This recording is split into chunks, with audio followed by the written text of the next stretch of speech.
اس میں سب سے زیادہ ظلم ڈھایا گیا البانیہ میں، جس کا میں نے پہلے بھی ایک مرتبہ دورہ کیا تھا، اور وہاں پر اس کے حالات پر میں نے اپنا سفرنامہ بھی لکھا تھا۔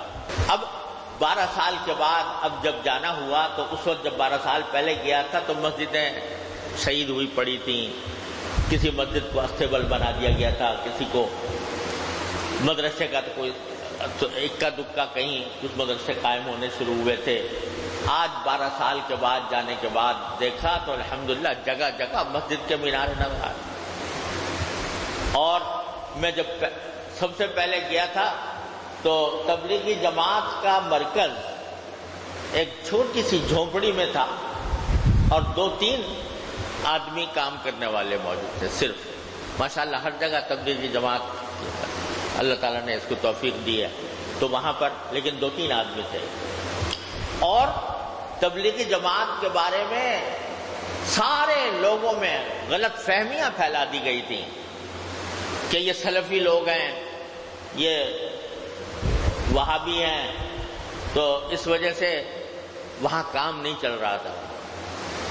تو الحمدللہ ہم نے جا کر وہاں پر بھی اور روس میں بھی لوگوں کو تعارف کرایا کہ جماعت کیا ہے، یہ اس کا مسلک کیا ہے، اور آپ لوگ اس کو وہابی اور سلفی کہہ کر یہ اس کو رد کریں گے تو ایک بہت بڑا نقصان کریں گے۔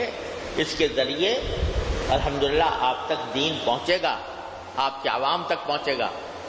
تو الحمدللہ وہاں کے علماء کو جب مطمئن کیا گیا تو پھر انہوں نے الحمدللہ تبلیغی جماعت کے کام کو آگے بڑھانا شروع کیا۔ تو آج 12 سال کے بعد جب میں گیا تو ماشاءاللہ ایک بڑا تبلیغی مرکز قائم ہو گیا، اور صرف یہی نہیں ہو گیا بلکہ وہاں قائم کرنے میں برطانیہ کے جو تبلیغ کے امیر تھے حضرت حافظ پٹیل صاحب رحمۃ اللہ علیہ، انہوں نے اس کا سنگ بنیاد رکھا تھا۔ تو اس کے برابر والی سڑک کا نام بھی حافظ پٹیل روڈ رکھ دیا، کیونکہ انہوں نے یہاں پر یہ مرکز قائم کیا۔ پہلے تصور نہیں تھا، جب 12 سال کے پہلے گیا تھا تو لوگوں کے سامنے لوگوں کو بیان سننے کا کوئی تصور نہیں تھا۔ مسجدوں میں کچھ اعلان کر کے بیٹھ کے کچھ لوگوں کو بٹھا کے بات کرنی شروع کی تو 8-10 آدمی بیٹھ جاتے تھے بس۔